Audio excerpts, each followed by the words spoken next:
역사상 존재했던 모든 국가의 붕괴는 단 한 번도 예고를 하고 찾아온 적이 없습니다. 단지 그 시대를 살아가던 사람들이 수없이 울리는 경고음을 애써 무시했을 뿐입니다. 당신은 지금 안전하다고 느끼십니까? 아침에 눈을 뜨면 편의점에서 따뜻한 커피를 사고 10,000원 지하철에 몸을 싣고 출근하는 이 지극히 평범한 일상, 이 평온함이 영원할 것이라고 믿고 계십니까? 1997년 11월에 대한민국도 그랬습니다.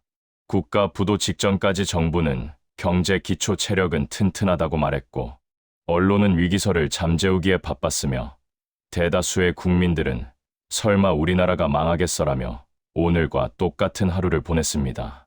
그리고 바로 다음 날, 지옥이 시작되었습니다. 국가는 영화처럼 폭발음과 함께 한순간에 무너지지 않습니다. 마치 서서히 끓어오르는 물 속의 개구리처럼 아주 천천히, 그러나 확실하게 당신의 숨통을 조여옵니다. 우리가 느끼는 이 막연한 불안감, 열심히 일해도 나아지지 않는 삶, 미래가 보이지 않는 막막함은 단순한 기분 탓이 아닙니다. 시스템이 보내는 마지막 구조 신호입니다. 오늘 생존 경제학에서는 지금 대한민국이 경제적 사망 선고를 받기 직전이라는 명백한 증거들, 공통적으로 나타나는 5가지 붕괴의 징조를 추적합니다. 이 불편한 진실을 마주하는 것이 당신의 생존을 위한 첫 번째 단계입니다. 국가가 무너지고 있다는 첫 번째 징조, 바로 돈이 쓰레기가 되어간다는 것입니다. 우리는 평생을 교육받았습니다. 열심히 일해서 아끼고 저축하면 부자가 될 수 있다고 말입니다. 그런데 이상하지 않습니까? 뼈 빠지게 일해서 월급은 올랐는데, 안 먹고 안 입으며 통장의 숫자를 늘려놨는데, 왜 삶은 점점 더 팍팍해지는 걸까요? 어느 날부터인가 마트에 가면 장바구니 채우기가 두렵습니다. 10,000원 한 장으로 살 수 있는 게 거의 없습니다. 언론에서는 이를 물가 상승이라고 부르지만 더 정확한 표현은 당신이 가진 원화의 가치가 녹아내리고 있다는 것입니다. 국가의 경제 체력이 바닥나면 가장 먼저 환율이 요동칩니다. 1달러를 사기 위해 지불해야 하는 원화의 양이 계속 늘어납니다. 자원이 없는 대한민국은 모든 에너지를 수입에 의존합니다. 환율이 오르면 기름값, 전기세, 가스비, 그리고 모든 식자재 가격이 폭등합니다. 기업들은 원자재를 살 돈이 없어 비명을 지르고 그 부담은 고스란히 소비자에게 전가됩니다.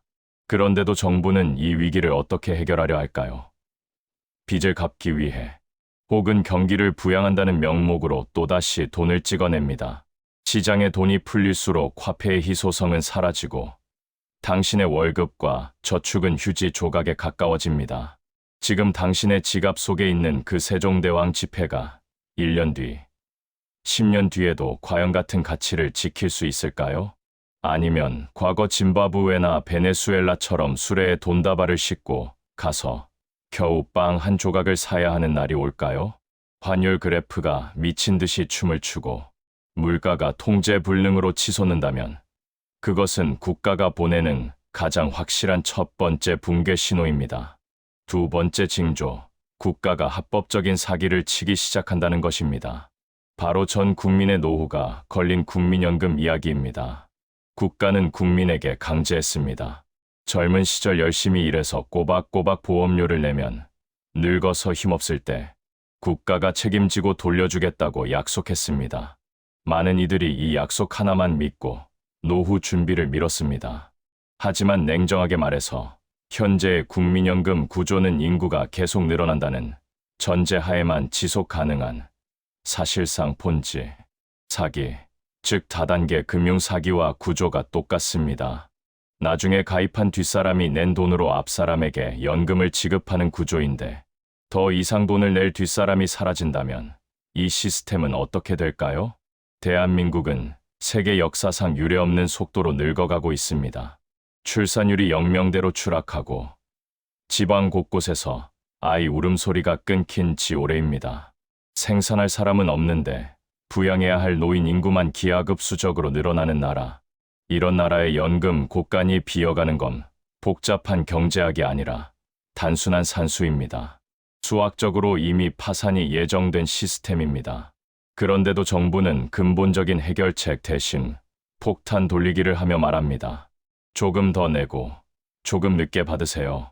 과연 지금 2030세대가 은퇴할 30년 뒤에도 그 약속이 지켜질까요? 아니면 미안하다, 지급할 돈이 없다는 통지서 한 장으로 끝날까요? 기억하십시오. 국가가 지킬 수 없는 약속을 남발하며 미래 세대에게 빚을 떠넘기기 시작할 때 그 시스템은 내부에서부터 이미 무너져 내리고 있는 것입니다. 세 번째 징조, 모든 것이 빚이다라는 것입니다. 지금 창밖으로 보이는 저 화려한 마천루, 도로를 가득 메운 값비싼 수입차들, 사람들이 들고 있는 명품 가방, 과연 저게 다 진짜 그들의 부일까요? 아니면 은행이 잠시 빌려준 거대한 빚일까요? 대한민국은 가계부채 공화국입니다. 가계빚이 국가 경제 규모를 넘어서는 세계에서 몇 안 되는 나라입니다. 지난 수년간 저금리 기조 속에서 사람들은 빚을 내서 집을 사고, 빚을 내서 주식과 코인에 투자하고, 빚으로 하루하루의 소비를 버텨왔습니다. 빚이 능력이라고 착각했습니다. 하지만 이것은 마치 거대한 화약고 위에서 불장난을 하는 것과 같습니다. 빚으로 쌓아 올린 샴페인 타워는 작은 충격에도 와르르 무너집니다. 미국의 금리가 오르고 시중은행의 대출 이자가 감당할 수 없는 수준으로 치솟는 순간 축제는 끝납니다. 1997년 IMF 외환위기가 방만하게 경영했던 기업의 빚 때문에 터졌다면 다가올 2차 충격은 바로 가계의 빚, 당신과 내 이웃의 빚 때문에 터질 것입니다. 영끌에서 산 아파트의 이자를 못 내서 경매로 넘어가고, 쓸 돈이 없어 소비가 얼어붙고, 자영업자와 기업이 줄도산하는 악순환. 이것은 단순한 불경기가 아닙니다. 대한민국 경제의 심정지가 오는 것입니다. 빚더미 위에 쌓은 모래성이 무너지는 소리가 들리십니까? 네 번째 징조, 국토가 야금야금 팔려나간다는 것입니다. 나라 경제가 어려워지고, 화폐 가치가 떨어지고, 자산 가격이 폭락하면 그 냄새를 맡고 하이에나들이 몰려옵니다. 바로 막강한 현금 동원력을 가진 외국 거대 자본입니다. 우리가 빚에 허덕이며 눈물을 머금고 집과 땅을 헐값에 내놓을 때 누군가는 웃으며 그것을 쓸어 담습니다. 이미 서울의 주요 상권, 노른자 땅, 제주의 아름다운 해변들이 누구의 소유로 넘어가고 있는지 보셨습니까? 우리가 대출 규제에 묶여 옴짝달싹 못할 때 외국인들은 자국 은행에서 돈을 빌려와 한국의 부동산을 쇼핑하듯 사들이고 있습니다. 현대 사회에서 식민 지배는 총칼로 이루어지지 않습니다. 자본으로 이루어집니다. 경제 주권을 잃는 순간 우리는 우리 조상들이 물려준 이 땅에서 외국인 집주인에게 비싼 월세를 내며 살아야 하는 경제적 난민 신세로 전락하게 됩니다. 거리의 간판이 외국어로 바뀌고 건물의 주인이 바뀌는 현상. 이것은 단순한 투자가 아니라 소리 없는 자본에 의한 침공이 진행되고 있다는 명백한 증거입니다. 마지막 다섯 번째 징조는 국가가 암묵적으로 각자 도생을 권한다는 것입니다. 더 이상 국가가 당신의 삶을 책임져 주지 못한다는 시그널입니다. 시스템을 믿었던 사람들은 배신당하고 스스로 준비한 자들만이 살아남는 잔혹한 시대가 도래했습니다. 그렇다면 이 침몰하는 배에서 우리는 무엇을 해야 합니까? 생존 경제학이 제안하는 마지막 생존 행동 강령입니다. 첫째, 당신의 자산에서 원화의 비중을 줄이십시오. 당신의 전 재산이 오직 한국의 부동산과 한국의 예금으로만 되어 있다면 당신은 지금 가장 위험한 도박을 하는 중입니다. 세계의 기축통화인 달러, 그리고 역사상 단 한 번도 가치가 0이 된 적 없는 금으로 자산을 분산하십시오. 국가가 망해도 기축통화와 실물 자산은 당신을 배신하지 않습니다. 둘째, 감당할 수 없는 빚을 없애십시오. 다가올 위기 상황에서 빚은 당신과 가족의 목을 조르는 밧줄이 됩니다. 자산을 팔아서라도 빚의 규모를 줄이고 최악의 상황을 대비한 현금 흐름을 확보하십시오. 셋째, 현실을 직시하십시오. 뉴스가 말하는 괜찮다, 회복세다라는 말을 맹신하지 마십시오.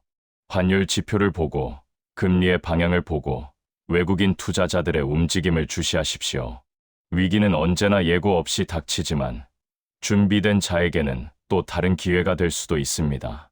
1997년 누군가는 망해서 거리로 나앉았지만 누군가는 폭락한 자산을 헐값에 사들여 거대한 부를 이뤘습니다.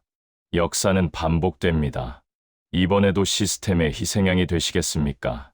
아니면 냉철한 생존자가 되시겠습니까? 선택은 당신의 몫입니다. 거대한 붕괴 속에서 살아남는 법. 여기는 생존 경제학입니다.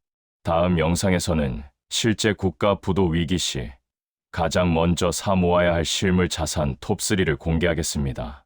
살아남고 싶다면 지금 구독하십시오.